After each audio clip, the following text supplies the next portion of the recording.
आज की क्लास में हम उसी टॉपिक को कंटिन्यू करेंगे।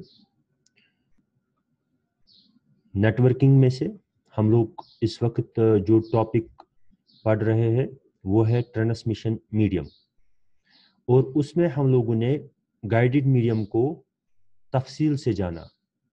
गाइडेड मीडियम में से हम लोगों ने फाइबर ऑप्टिक पढ़ा था, तो उसमें शायद कुछ स्टूडेंट्स को थोड़ा बहुत कुछ कंफ्यूजन रहा था या उनको अच्छी तरीके से समझ में नहीं आया था। तो आज एक तो हम वो उसको थोड़ा क्विक रिवाइज करेंगे, और उसके बाद हम अनगाइडेड मीडियम को आज कवर करने की कोशिश करेंगे। तो चलिए आज की क्लास को शुरू कर लेते हैं। तो एक कुछ स्लाइड्स में दिखाऊंगा जिससे थोड़ा रिवाइज हो जाए कि पिछली क्लास में हम लोगों ने क्या पढ़ा। ट्रांसमिशन मीडियम के बारे में हम लोग पढ़ रहे थे, तो उसमें हम लोगों ने देखा कि कैसे ट्रांसमिशन मीडियम के थ्रू, मीडियम चैनल के थ्रू डेटा को ट्रांसफर किया जाता है। फिजिकल लेयर उस डेटा को सिग्नल में कन्वर्ट करके एक मीडियम में। तो इसके बाद हम लोगों ने इलेक्ट्रोमैग्नेटिक स्पेक्ट्रम देखा था वायरलेस कम्युनिकेशन के लिए। तो आज हमें असल में यही टॉपिक पढ़ना है। तो यहाँ जो इलेक्ट्रोमैग्नेटिक स्पेक्ट्रम है, तो उसका जो रेंज है 3 किलो हर्ट्ज से लेकर के 300 गीगाहर्ट्ज तक हम उनको रेडियो एंड माइक्रोवेव्स कहते हैं। तो इसके बाद 300 गीगाहर्ट्ज से लेकर के 400 टेराहर्ट्ज तक हम उनको इंफ्रारेड सिग्नल्स कहते हैं। तो इसके बाद 400 टेराहर्ट्ज से लेकर के 900 टेराहर्ट्ज तक हम उनको लाइट वेव कहते हैं। तो मीडियम को हमने जाना, it is the channel, it is the path through which the data gets transferred from one place to another place. तो इसके दो किस्में हैं, guided medium and unguided medium. तो गाइडेड मीडियम में हम लोगों ने देखा कि twisted pair cable, coaxial cable और फाइबर ऑप्टिक केबल आती है। तो इसके बाद हम लोगों ने ट्विस्टेड पेयर केबल के बारे में जाना, और ट्विस्टेड पेयर केबल में भी हम लोगों ने रीजन देखा क्यों हम ट्विस्ट करते हैं, और उसकी एप्लीकेशंस देखी। तो ये सारा कुछ हम लोगों ने देख लिया, और ट्विस्ट क्यों किया जाता है उसको, इसका रीजन क्या है ट्विस्ट करने का। तो इसके बाद हम लोगों ने टच किया, हाँ, उसके बाद दो किस्में होती है इसकी ट्विस्टेड पेयर केबल की, एक है unshielded twisted pair cable and दूसरा है शील्डेड ट्विस्टेड पेयर केबल। तो इसके बाद हम लोगों ने टच किया कोएक्सियल केबल। कोएक्सियल केबल के बारे में हम लोगों ने जाना। तो इसके बाद उसकी कंस्ट्रक्शन के बारे में जाना, ठीक है, और उसका रेंज क्या है उसके बारे में जाना। तो इसके बाद हम लोगों ने शुरू किया फाइबर ऑप्टिक केबल।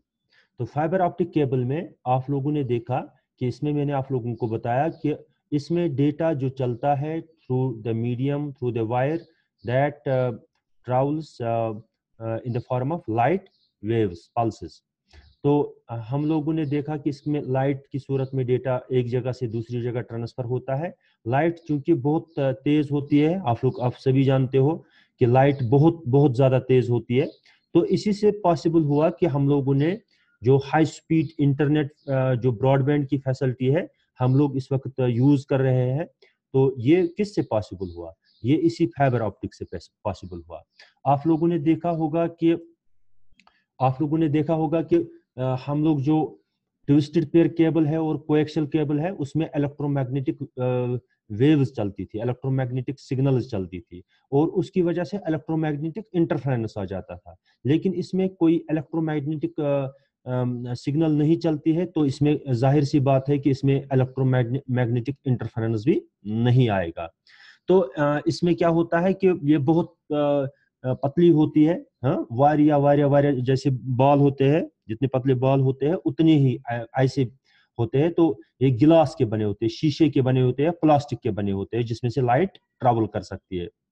तो और बाहर से बाद में इसका क्या होता है, एक प्रोटेक्टिव जैकेट लगा हुआ होता है, प्रोटेक्टिव शील्ड, और क्लाइडिंग होती है। सबसे बड़ी बात जो है इसमें क्लाइडिंग होती है। और क्लाइडिंग क्यों होती है वो मैंने आप लोगों को बताया, क्योंकि हम क्लाइडिंग को उस तरह से रखते हैं ताकि जो लाइट इस मीडियम में से चले, जब वो क्लाइडिंग के साथ टच करे वो उसको रिफ्लेक्ट करे।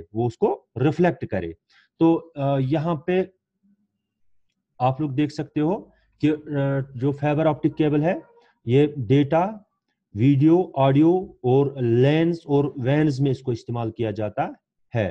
तो सिग्नल किस सूरत में चलती है? लाइट पल्सेस में चलती है, और इसकी मैक्सिमम स्पीड कितनी हो सकती है? 10 GB पर सेकंड हो सकती है। और कितने दूर तक ये कम्युनिकेट कर सकता है? ये 100 मील्स तक कम्युनिकेट कर सकता है। तो एडवांटेज क्या है इसका? इसका एडवांटेज ये है कि ये सिक्योर है, हाई कैपेसिटी वाली है, क्योंकि बहुत ज्यादा डेटा है और बहुत जल्दी डेटा को ट्रांसफर कर सकती है एक जगह से दूसरी जगह, और इसमें नॉइज का डिस्टॉर्शन वगैरह नहीं आता है। तो ये है कुछ इसके इंस्टॉलेशन इसकी थोड़ी टफ होती है। तो ये आपको समझना है, ये असल में आप लोगों को ये कॉन्सेप्ट समझना है कि जो क्लाइडिंग होती है, जो हम क्लाइडिंग बीच में जब हम कोई शीशा रखते हैं इसके अंदर, से फॉर एग्जांपल ग्लास या प्लास्टिक का रखते हैं जिसमें से इलेक्ट्रिसिटी पास हो सकती है, तो उसके ऊपर हम लोग क्या लगाते हैं? क्लाइडिंग लगाते हैं। क्लाइडिंग उस तरह से लगाते हैं ताकि वो रिफ्लेक्ट करे उसको, यानी क्लाइडिंग ऐसी होती है कि जो लाइट पल्सेस इसमें से चलती है, इस फाइबर ऑप्टिक केबल में से, कहीं वो इससे बाहर ना चला जाए, कहीं पे लॉस ना हो जाए सिग्नल, इसके लिए उसके ऊपर क्या लगाई जाती है? क्लाइडिंग लगाई जाती है। और क्लाइडिंग जब सोर्स से लाइट निकलती है, तो यहाँ मान लीजिए सोर्स जब वो क्लाइडिंग के साथ टकराता है तो वो रिफ्लेक्ट करता है, उसको नीचे चला जाता है, नीचे भी क्लाइडिंग होती है, वो उसको रिफ्लेक्ट करता है, ऊपर चला जाता है, नीचे चला जाता है, ये इसको इस मीडियम में से बाहर निकलने नहीं देता है जब तक ये रिसीवर के पास पहुंच जाता है। तो यहाँ पे क्या कॉन्सेप्ट इस्तेमाल किया जाता है? वो ये है कि जब एक लाइट एक मीडियम से लेके एक मीडियम में से गुजर के दूसरे मीडियम में चले जाती है, जैसे फॉर एग्जांपल अगर लाइट एयर में चल रही है, उसके बाद बीच में कहीं पे वाटर आ गया, तो यानी यहाँ पे क्या हुई? लाइट शिफ्ट हुई, लाइट शिफ्ट हुई किससे? From one medium to another medium, तो पास हो गई, एक मीडियम को उसने छोड़ दिया, अब दूसरे मीडियम में घुस गई। तो अब ये डिपेंड करता है कि वहां पे 3 सूरत हाल हो सकते हैं हमारे पास। जब एक लाइट जो है रे ऑफ लाइट जब एक मीडियम से गुजर के दूसरे मीडियम की तरफ बढ़ती है, तो वहां पे क्या होता है? वहां पे तीन चीजें हो सकती है।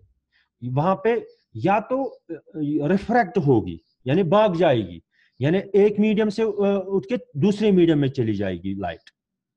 दूसरा होता है, दूसरी सूरत हाल होती है, दूसरी चांसेस क्या है? वहां पे बेंड हो जाए, दो मीडियम्स के दरमियान ऐसे बेंड हो जाए हमारी लाइट, यहां से लाइट आ गई, वो इस मीडियम लेस डेंसर मीडियम और मोर डेंसर मीडियम के बीच में वो क्या हो सकती है? बेंड हो सकती है, वो ना उधर को जाएगी ना इधर को जाएगी, बल्कि इनके सरहद पे बेंड हो जाएगी। और तो तीसरी सूरत हाल होती है जब एक मोर डेंसर से लेस डेंसर की तरफ कोई लाइट चली जाएगी, वो रिफ्लेक्ट हो सकती है। ये 3 चीजें हो सकती है, या तो रिफ्रैक्ट होगी, या तो बैंड होगी, या तो रिफ्लेक्ट होगी। ठीक है, तो ये डिपेंड करता है किस पे? ये जो रेड लाइन है ना, रेड लाइन, जो रेड रे आप लोग देख रहे हो, तो ये जो यहाँ पे एंगल बना रही है, यहाँ पे इसको हम कहते हैं क्रिटिकल एंगल। ये रेड लाइन से जो लिखा है, रेड लाइन, रेड करो यहाँ पे डाला है हम लोगों ने, सी लिखा है, और ये क्या है? सी इज क्रिटिकल एंगल। सी क्या है? Critical angle.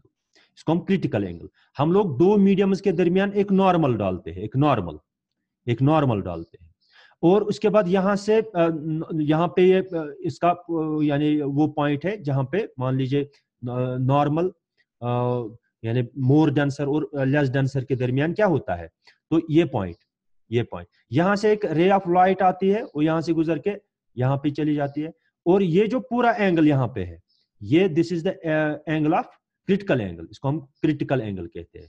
या आप लोग फिजिक्स में अच्छी तरीके से समझ सकते हो, तो ऑप्टिक्स आप लोगों को पढ़नी है वहां, हाँ, तो वहां पे आप लोग समझ सकते हो इसको। तो क्रिटिकल एंगल है ये जो है क्रिटिकल एंगल है।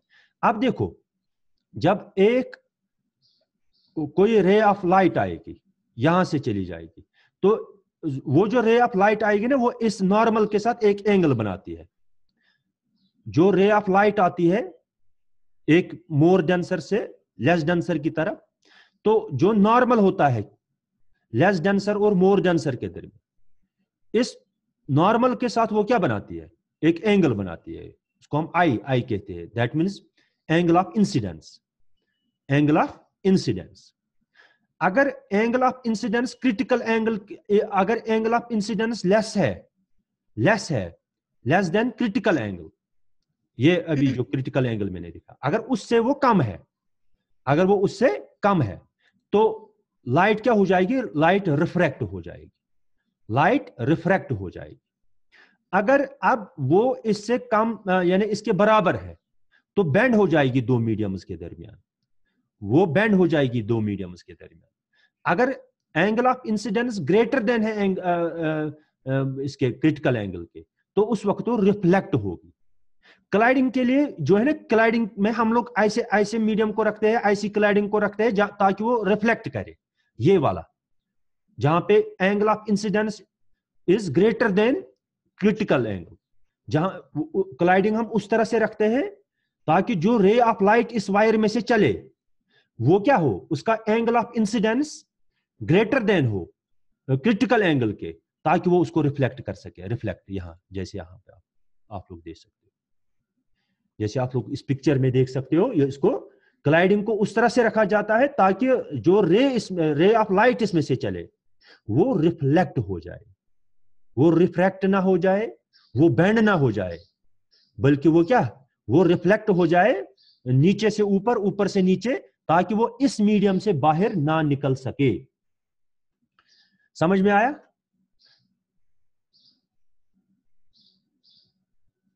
आ गया समझ में? ठीक है, गुड।